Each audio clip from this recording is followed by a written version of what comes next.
I still remember the smell of the hospital that night, antiseptic and artificial, like they were trying to mask death itself with chemicals and false hope. My son Daniel was 2 years old when he took his last breath, and I was holding his hand, feeling the warmth leave his fingers 1 degree at a time. Cancer doesn't care about fairness or timing, or the fact that a man has a wife and 2 small children waiting for him at home. It just takes and takes until there's nothing left but memory and the terrible silence that follows. His wife Rebecca wasn't there at the end. She'd gone home to be with the kids.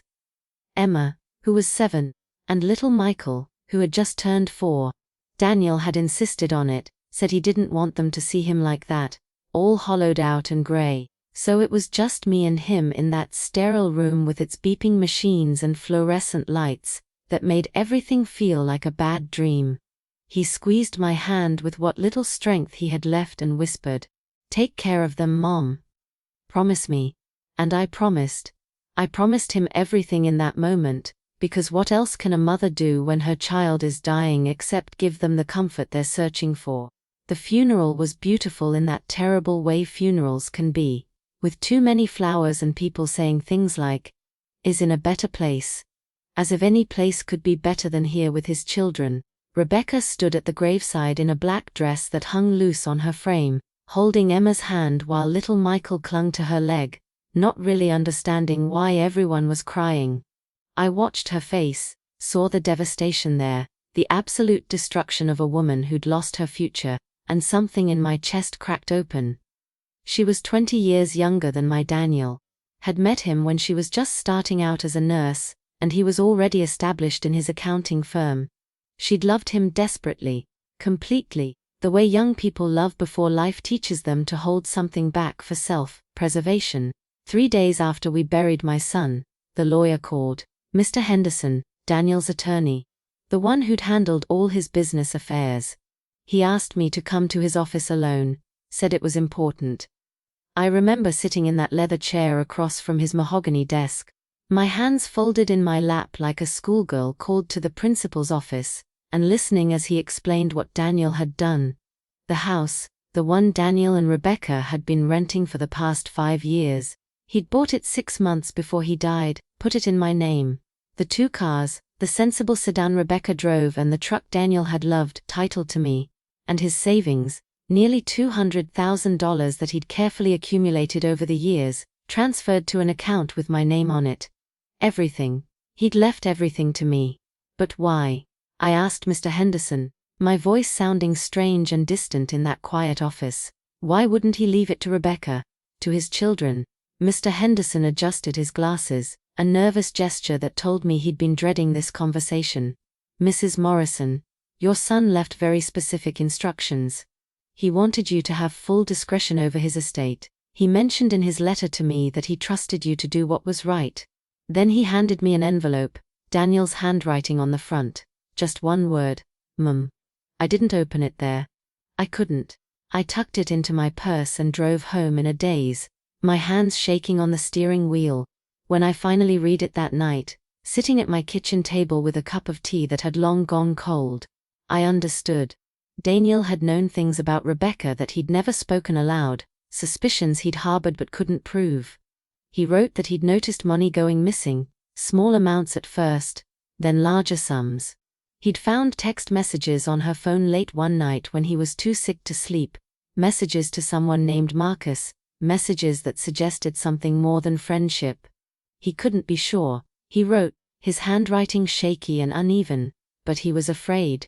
Afraid that if Rebecca inherited everything, she might take the children and disappear with this Marcus, whoever he was. Afraid that his life's work would end up funding a life he'd never chosen, with a man he'd never met.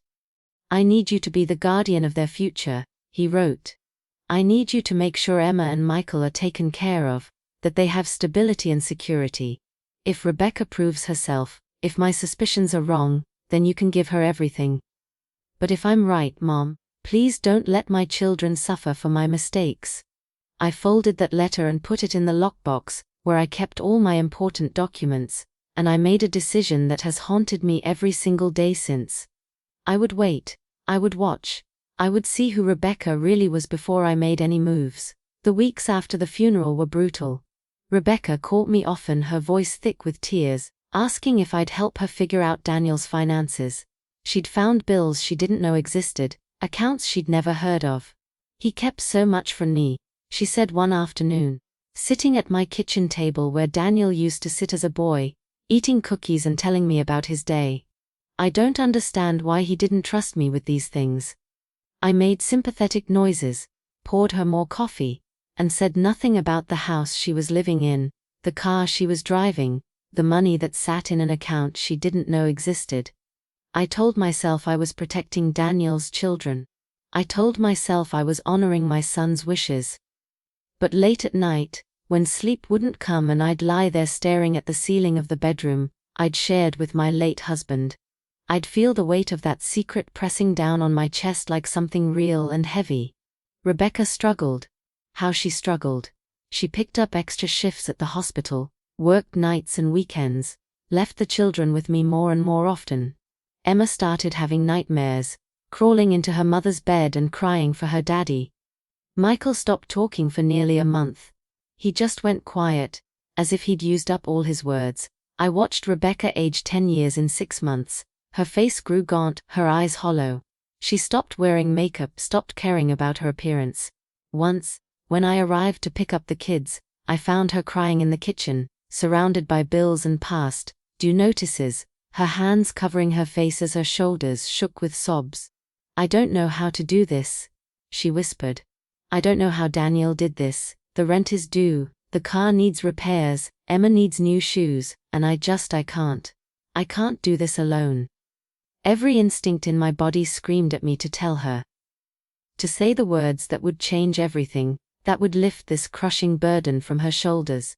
But I heard Daniel's voice in my head, "Promise me, Mom," and I saw those text messages he'd written about. Messages I'd never seen but that lived in my imagination like ghosts. What if he was right? What if I gave her everything and she abandoned those children, ran off with some man and left Emma and Michael with nothing? So I helped her financially, quietly. I paid Emma's school fees, bought Michael new clothes, slipped money into Rebecca's purse when she wasn't looking. I told myself it was enough, that I was doing the right thing. But it wasn't enough, was it? It was never going to be enough. Then one evening, about 9 months after Daniel died, Rebecca came to my house alone. The children were with her mother for the night. She sat down on my couch, the same couch where Daniel used to sprawl as a teenager watching television, and she told me she needed to confess something. My heart stopped. This was it, I thought. This was the betrayal Daniel had feared. "I've been seeing someone," she said, her voice barely above a whisper. "His name is Marcus. He's a doctor at the hospital." She looked at me with eyes full of shame and something else, something like defiance. "I know it's too soon. I know people will judge me. But Daniel, he pushed me away in those last months. He was so angry, so bitter about the cancer. He accused me of things, terrible things that weren't true. He checked my phone, questioned where I was, who I was talking to. The man I married disappeared and was replaced by someone I didn't recognize." She started crying then. Deep wrenching sobs that shook her whole body. Marcus was just my friend. Someone I could talk to about what I was going through.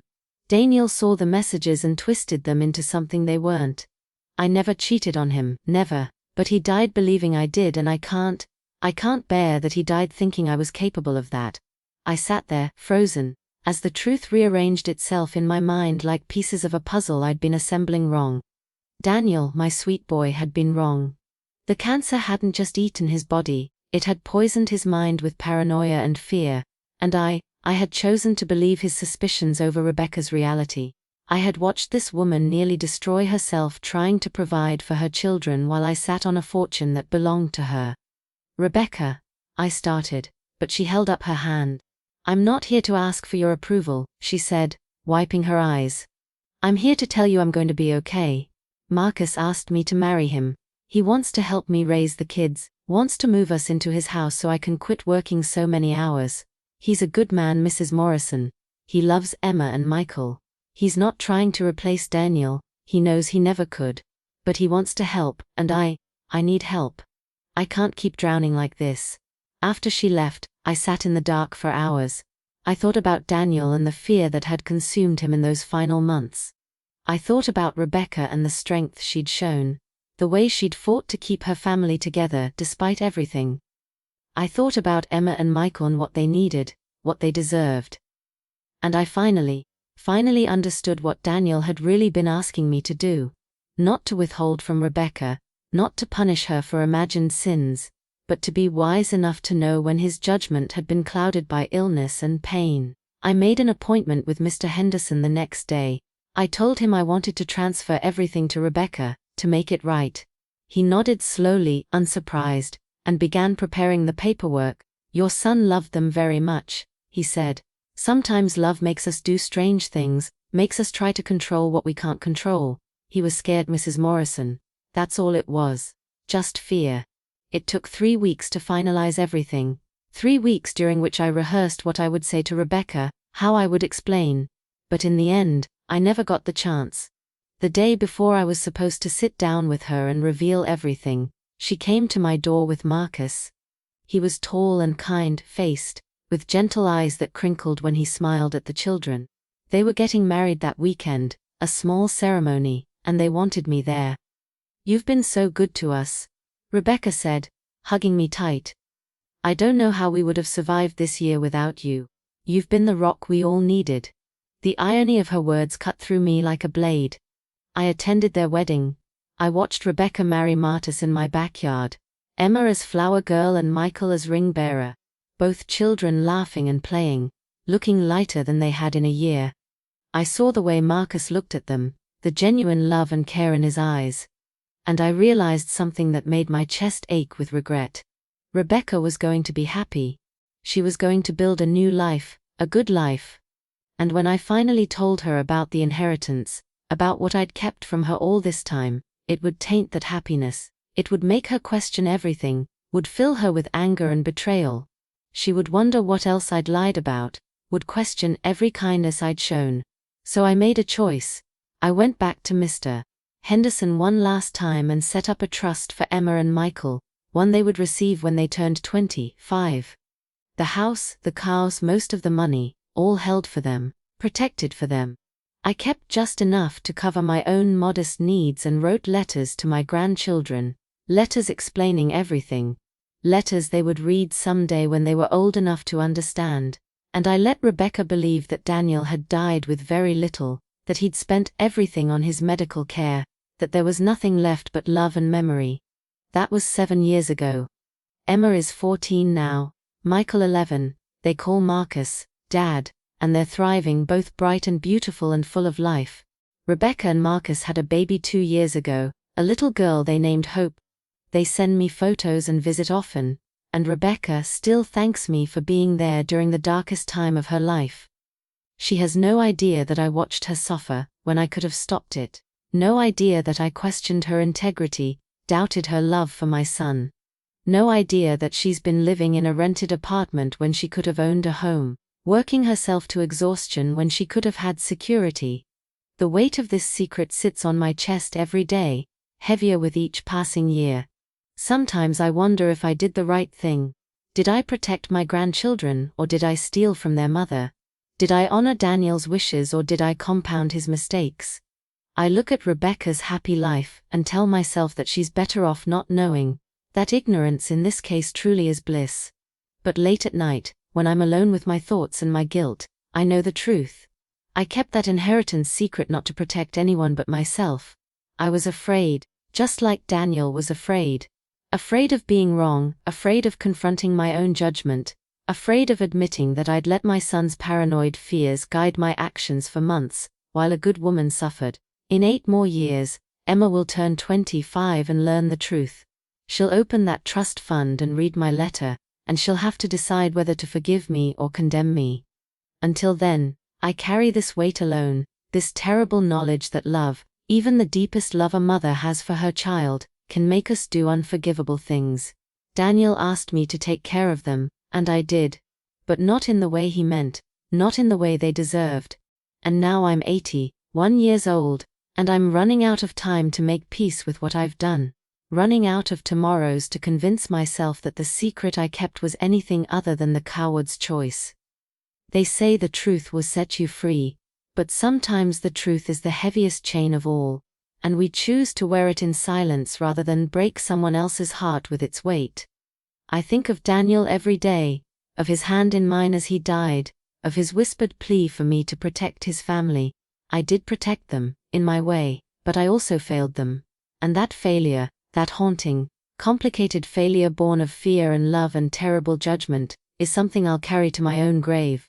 A secret that died with my son and will die with me, leaving only questions and money, and the unbridgeable gap between intention and action, between the parent we want to be and the flawed, frightened human we actually are.